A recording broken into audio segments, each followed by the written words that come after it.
न तो भोग भोग सकता है, वृद्ध हो गया है, युवावस्था भी चली गई।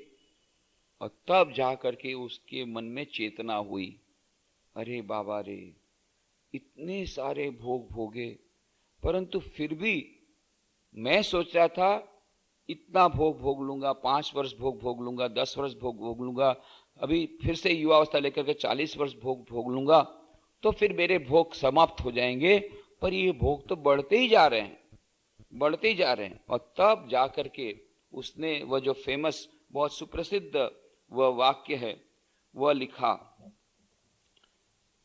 जहां कहते हैं, ययाति न जात कामः कामान उपभोगे न शाम्यति, हविष्या कृष्णवर्तमेव भूय एवाभिवर्धते, यत् पृथिव्यां व्रीहियवं हिरण्यं पशवः स्त्रियः एकस्यापि न पर्याप्तं तस्मात् तृष्णां परित्यजेत्, या दुस्त्यजा दुर्मतिर्भिया न जीर्यति जीर्यतः, योऽसौ प्राणान्तको रोगः ताम तृष्णां त्यजतः सुखम। तो ययाति की तब आंखें खुल गई और फिर वह कह उठता है, कामनाओं का शमन कामनाओं को भोगने से नहीं होता, बल्कि जैसे आग में घी डालने से वह और भी प्रज्वलित हो जाती है, उसी प्रकार वासनाएं भी भोग से बढ़ जाती हैं। पृथ्वी में जितना भी अन्न है, सोना माणिक्य है, पशुधन है, स्त्रियां हैं, ये सब मिलकर केवल एक व्यक्ति के लिए भी पर्याप्त नहीं है। अतः तृष्णा का त्याग करना चाहिए। तो आशा के बारे में जो बताया गया है शास्त्रों में, भागवत में भी कहा गया, वही बात तृष्णा के बारे में भी कहा जा सकता है। तृष्णा नाम आशा नाम मनुष्याणाम काश्चिदाश्चर्य श्रृंखला यया बद्धा प्रधावंती मुक्ता तिष्ठन्ति पंगुवत। उसे हम इसी प्रकार कह सकते हैं, तृष्णा नाम मनुष्याणाम काचिदाश्चर्य श्रृंखला यया बद्धा प्रधावंती मुक्ता तिष्ठन्ति पंगुवत। मनुष्यों की तृष्णा नाम की एक विचित्र जंजीर है। सामान्यतः जो जंजीर से बंधा होता है वह हिलडुल नहीं सकता, और जो जंजीर से मुक्त होता है वह इधर उधर भागता फिरता है। पर इस तृष्णा रूप जंजीर की विचित्रता यह है कि जो उससे बंधा होता है वह तो इधर उधर भागता है, लेकिन जो उससे मुक्त है वह पंगु के समान निश्चल हो जाता है। बहुत ही सुंदर ये बात बताई कि जो तृष्णा नाम की जंजीर जो है, बाकी जंजीरें जो हैं बेड़ियां, वो बेड़ियां जब हमको आती है तो हम फिर हिलडुल नहीं सकते हैं, निश्चल हो जाते हैं, फिर हमारे हिलने डुलने की शक्ति नहीं जाती क्योंकि हम बंधे हुए हैं। पर ये तृष्णा रूपी जो बेड़ियां हैं वो जब हमको बांधती हैं, तृष्णा रूपी बंधन से जब हम बंधते हैं तो उल्टा होता है। उस तृष्णा को प्राप्त करने के लिए इधर उधर भाग दौड़ शुरू करते हैं। आज जितने लोग हैं सब भाग दौड़ में फंसे हैं, सभी लाइफ फास्ट होगी, सब भाग रहे हैं, दौड़ रहे हैं, सब दौड़ रहे हैं। क्यों? तृष्णा को परितृप्त करने के लिए। सब स्टूडेंट्स लोग भाग रहे हैं। क्यों? ट्यूशन में जाना है, कोचिंग क्लास में जाना है, एक्स्ट्रा क्लास करना है, कंप्यूटर क्लास करना है, वो क्लास करना है, जर्मन सीखना है, फ्रेंच सीखना है। इतने सारे भाग दौड़ रहे। क्यों? ताकि कैरियर डेवलप होगा। क्यों? ताकि पैसा मिलेगा। क्यों? ताकि पैसे से फिर हमारी इच्छाओं की पूर्ति करेंगे। मुख्य बात है तृष्णा। ये तृष्णा सबको नचाती है। विद्यार्थी लोग भी इसीलिए दौड़ रहे हैं, दौड़ धूप कर रहे हैं, और विद्यार्थी के माता पिता भी इसीलिए दौड़ धूप कर रहे हैं, पिताजी भी दौड़ धूप कर रहे हैं। अच्छा, एक जॉब है, कुछ पार्ट टाइम जॉब भी कर लो, कुछ इंश्योरेंस का थोड़ा सा काम कर लो, कुछ इधर भी इन्वेस्ट कर लो, कुछ शेयर मार्केट में भी पैसे डाल दो। क्यों? इतना सारा काम दौड़ कर रहे हैं, भाग दौड़ कर रहे हैं, इतना सारा परिश्रम करो। क्यों? ताकि पैसा मिलेगा। क्यों? ताकि पैसा मिलेगा तो हमारी जो तृष्णा है उसको हम मिटा सकेंगे। तो ये तृष्णा रूपी जंजीर जिसको भी लगी है, जिसको भी तृष्णा रूपी जंजीर ने बांधा, कि फिर वो दौड़ धूप शुरू कर देता है, उल्टा है। और जिसको तृष्णा रूपी जंजीर ने नहीं बांधा, वो ध्यान में मग्न, वो आनंद करता है, एक ही जगह बैठे बैठे उसको आनंद, उसको भागदौड़ करने की जरूरत नहीं रहती। तो यह जो उल्टा है, ये जंजीर ऐसी है, तृष्णा रूपी जंजीर, इस जंजीर को पकड़ने के बाद मनुष्य दौड़ धूप करता रहता है। तो यहां पर वही उदाहरण बताया कि हे अर्जुन, काम एष क्रोध एष रजोगुण समुद्भव, ये रजोगुण से उत्पन्न हुए हैं। ये रजोगुण जो है, रजोगुण से उत्पन्न सत्वगुण, रजोगुण और तमोगुण। तमोगुण जो है वो मनुष्य को काम करने नहीं देता, वो मनुष्य को सुला देता है, जाओ सो। जो आलस्य, निद्रा, प्रमाद, ये सब तमोगुण के लक्षण हैं। स्वामी विवेकानंद के तमोगुण से रजोगुण अच्छा है, कम से कम काम करो। अरे तुम चोरी भी करते हो ना, तो भी अच्छा है चुपचाप बैठने से, कुछ करो। ये स्वामी, क्यों? आज कुछ करोगे, चोरी करोगे तो फिर कल सजा मिलेगी, तो उसके बाद में पश्चाताप होगा, तो कल दूसरा काम करोगे। पर जो तमोगुणी है उसका तो कोई उद्धार नहीं है, क्योंकि वो तो पड़ा रहने में अजगर के समान पड़ा रहता है, उसके द्वारा कुछ काम नहीं होगा। ये स्वामी विवेकानंद चाहते हैं पहले रजोगुण लाओ। और अधिकांश लोग ऐसा कहते हैं कि हम तो सत्वगुणी है इसलिए हम चुपचाप पड़े हुए हैं। सत्वगुण कोई कोई ध्यान का ढोंग करते हैं कि भाई हम तो ध्यान में बैठे हुए हैं। सचमुच में ये बात है कि काम करने की इच्छा नहीं है, आलस है, तो बाकी सबको बता दिया भाई हम लोग तो ध्यान कर रहे हैं। हाँ, हमारे यहाँ भी आते हैं कुछ लोग, कुछ भक्त लोग, उनको कितना भी कहो ध्यान करने को नहीं करते। वो कुछ लड़के हमारे वॉलंटियर आते थे, तो दूसरे आश्रम में जब मैं था, तो कुछ वॉलंटियर तो बहुत अच्छी सेवा करते थे और कुछ वॉलंटियर थे कामचोर थे। तो क्या करते थे, जिस समय सभी लोग मजा करते हैं तो वो भी मजा करते हैं, जिस समय बाकी सब आइसक्रीम पार्टी उसमें भी आ जाते हैं, प्रसाद लेने के समय भी आ जाते हैं। और जब काम होता था, खास करके साफ सफाई का ये सब दूसरा काम होता था, तब वो जाकर के मंदिर में बैठ जाता था। बोले मुझे तो ध्यान करना है। नहीं नहीं, स्वामी जी ने बताया है ध्यान करना बहुत अच्छा है। उसी समय उसको ध्यान करने का अच्छा लगता था। तो यह मानो ये तमोगुण है, तमोगुण, पर उसको हमने सत्व गुण का रूप दे दिया कि भाई हम तो बहुत बड़े सत्वगुणी हैं। तो स्वामी जी कहते थे पहले रजोगुणी बनो। पर ये रजोगुण क्या करता है, नचाता है, दुखी करता है, दुख देता है। निद्रा, यह तमोगुण तो हमें मोह रूपी निद्रा में बांध देगा और हमें विवश अवश कर देगा।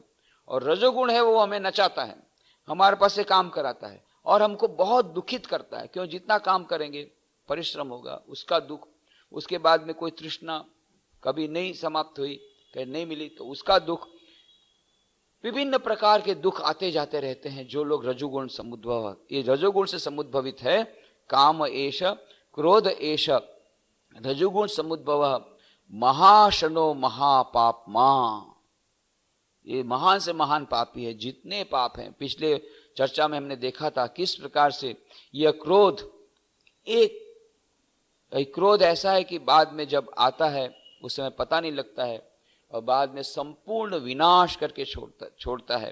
किस प्रकार से यह काम और क्रोध के कारण एक पूरा राज परिवार, इतना सुंदर राज परिवार, और केवल राज परिवार नष्ट नहीं हुआ, सारा देश ही नष्ट हो गया। अभी तो वहां पर बहुत प्रकार की अराजकता चल रही है।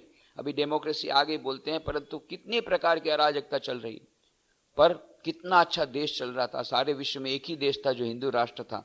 हमारा देश तो हिंदू राष्ट्र नहीं, हमारा तो सेकुलर कंट्री है, पर हिंदू राष्ट्र केवल सारे विश्व में एक ही था, नेपाल। वो भी गया। क्यों? राजकुमार को कोई एक लड़की अच्छी लगी, देवयानी, और राजकुमार की मां ने, नेपाल की महारानी ने कहा नहीं नहीं उसके साथ विवाह मत करो, वो राज परिवार की हम कन्या को लेंगे। और तब मां के ऊपर क्रोध आया क्योंकि उसकी इच्छा में रुकावट आई, और फिर क्या किया, बहुत सारी शराब पी करके, बंदूक लेकर के जितने थे परिवार के सदस्य, पिताजी को मार डाला, मां को मार डाला, सभी लोगों को मार डाला और फिर खुद को मार डाला। ये क्यों हुआ? इतना बड़ा महान पाप जो किया, कारण क्या? काम एष क्रोध एष रजोगुण समुद्भव। काम और क्रोध आया, सारा परिवार नष्ट हो गया। और क्रोध क्यों आया? क्योंकि काम में रुकावट आई, क्योंकि राजकुमार की माता ने कहा नहीं नहीं देवयानी के साथ विवाह मत कर। बस क्रोध आया, पिस्तौल लेकर के सब खत्म, सारा परिवार नष्ट हो गया, सारे देश का विनाश हो गया। एक छोटी सी कामना धीरे धीरे बढ़ करके कैसा विकराल स्वरूप धारण करती है। तो काम एष, क्रोध एष, रजोगुण समुद्भव, महाशनो महापापमा विद्येन्मिह वैरिणम। हे अर्जुन, ये इसको तू मेरा वैरी जान। मेरा वैरी माने क्यों कृष्ण भगवान ने कहा मेरा वैरी, मेरा शत्रु? यहां पर श्री कृष्ण भगवान जब कहते हैं तो यहां श्री कृष्ण उवाच नहीं कहा, श्री भगवान उवाच। भगवान, भगवान माने ईश्वर। ईश्वर हमारे हृदय में बैठे हैं, हमारे हृदय में बैठे हैं, परंतु हमें उसकी अनुभूति नहीं होती है। कितने लोग तो कहते हैं कि भाई ईश्वर हृदय में बैठे हुए हैं। उपनिषद में कहा, एष सर्वेषु भूतेषु गुणो आत्मा न प्रकाशते दृश्यते त्वग्रया बुद्ध्या सूक्ष्मया सूक्ष्मदर्शी भी। प्रत्येक मनुष्य के भीतर में वो परमात्मा बैठा हुआ है, वो आत्मा है, परंतु उसकी अनुभूति नहीं होती। गीता में भगवान श्री कृष्ण ने कहा, ईश्वर सर्वभूतानां हृद्देश्य अर्जुन तिष्ठति भ्रामयन् सर्वभूतानि यंत्रारूढ़ानि मायया तमेव शरणम गच्छ सर्वभावेन भारत तत्प्रसादात् पराम शांतिं स्थानं प्राप्स्यसि शाश्वतम। श्री कृष्ण भगवान ने गीता में भी कहा, ईश्वर सर्वभूतानां हृद्देश्य अर्जुन तिष्ठति। हे अर्जुन, प्रत्येक जीवों के अंदर में, हृदय में मैं स्वयं विराजमान हूं। पर मैं विराजमान होते हुए भी समस्या क्या कब आती है? जब मैं जहां पर निवास करना चाहता हूं, जिस हृदय में, उस हृदय में जब काम और क्रोध आते हैं तो मैं नहीं रह पाता, क्योंकि वे मेरे शत्रु हैं। ये काम और क्रोध है, काम क्रोध लोभ मोह मद मत्सर, ये जितनी भावनाएं हैं, जितने जितने दुर्गुण हैं, या जितनी ये प्रकार की ये जितनी काम, ये जितने यह पूरा समूह है दुर्गुणों का समूह, यह दुर्गुणों का समूह जो है वही ईश्वर को हमारे हृदय में आने नहीं देता।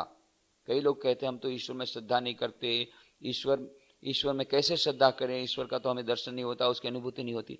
क्यों नहीं होती? स्वामी विवेकानंद ने समझाया, अपने गुरु भाई को देखो, जब तक हमारा मन अशुद्ध है, हमारी चित्त शुद्धि नहीं हुई, तब तक यह संशय बना रहेगा, परमात्मा है या नहीं, ईश्वर है या नहीं, आत्मा है या नहीं। यह संशय बहुत स्वाभाविक है। क्यों?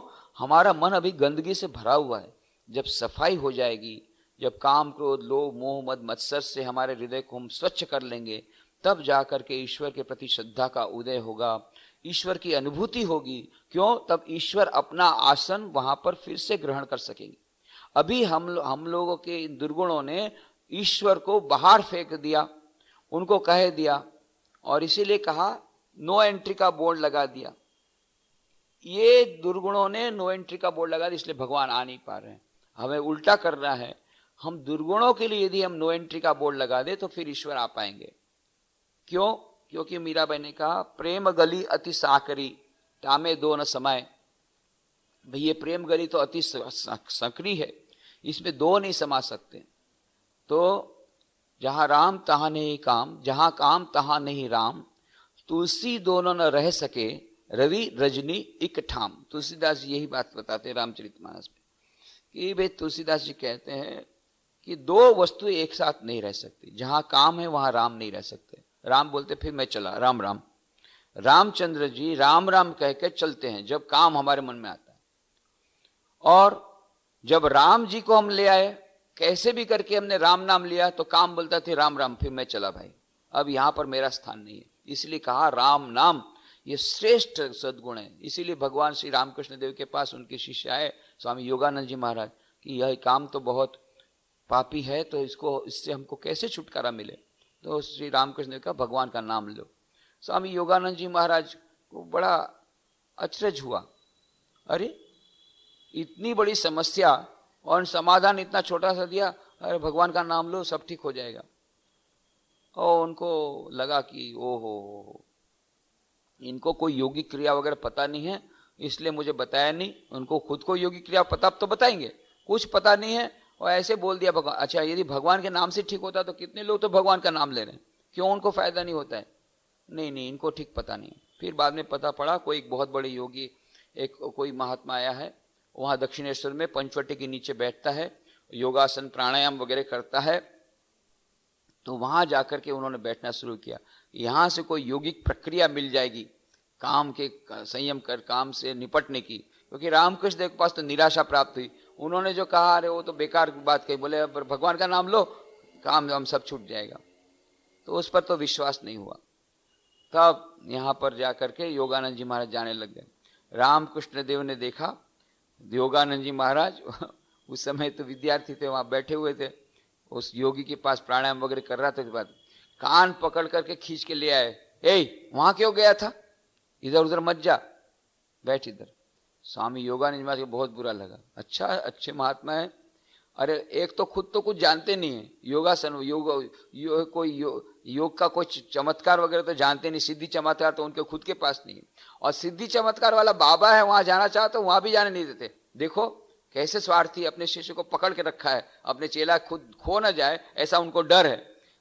अब वो क्या जाने कि रामकृष्ण देव को चेले की कोई चिंता है, चेला बेचारा बाद में दुखी ना हो इसलिए वो प्रयत्न कर। फिर उन्होंने कहा क्यों इधर उधर जाता है, तुझे जो बताया था ऐसा कर, सब ठीक होगा। अब जब कुछ योगानंद जी महाराज कहा चलो भाई एक्सपेरिमेंट करके तो देखे, अब जब बोल रहे हैं तो करो।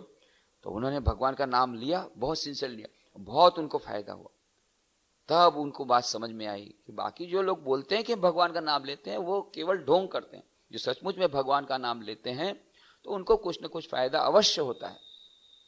इस प्रकार से उनको जब फायदा हुआ तब उन्होंने इसे स्वीकार किया।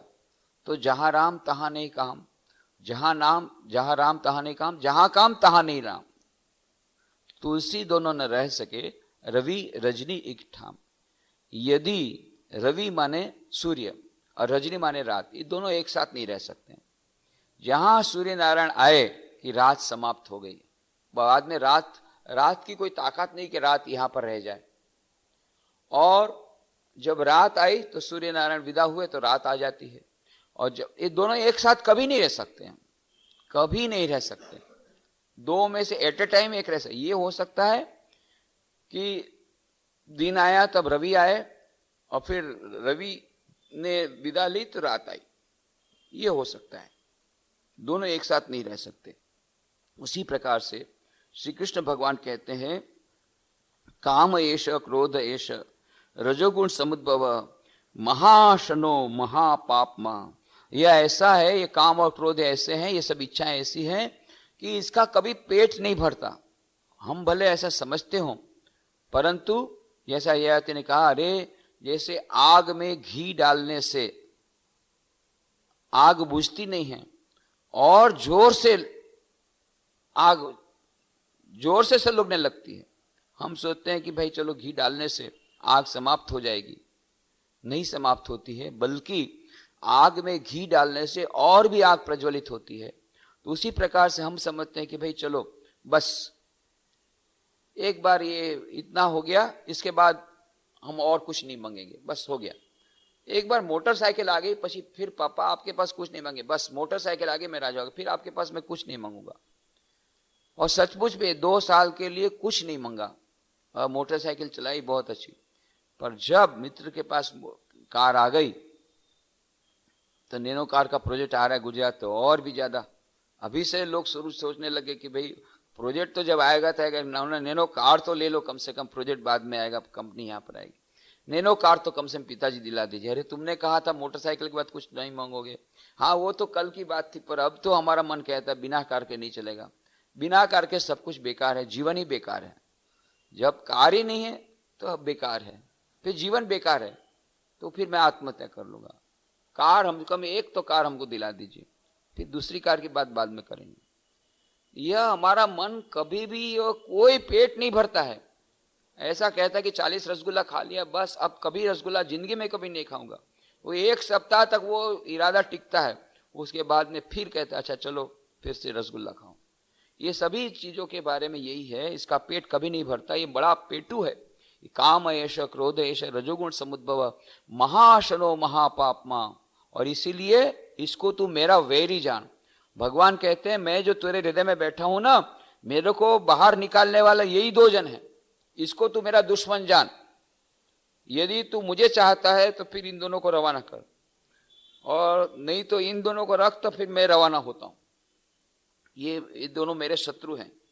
और फिर उदाहरण देते हैं किस प्रकार से ये काम और क्रोध हमारे उस परम चैतन्य तत्व को ढक लेते हैं, उसका उदाहरण देते हैं, और फिर किस प्रकार से इन काम क्रोध से निपटना चाहिए उसका पूरा साइंस बताते हैं, पूरा उसका विज्ञान श्री कृष्ण भगवान बताते हैं। पूरे मनोवैज्ञानिक है, बहुत बड़े मनोवैज्ञानिक हैं, तो पूरा मनोविज्ञान बताते हैं किस प्रकार से छुटकारा मिले, उसकी भी बातें वे यहाँ पर इस आगे के श्लोक में बताते हैं। उसकी चर्चा हम लोग अगले रविवार करेंगे। आज यहीं समाप्त करें।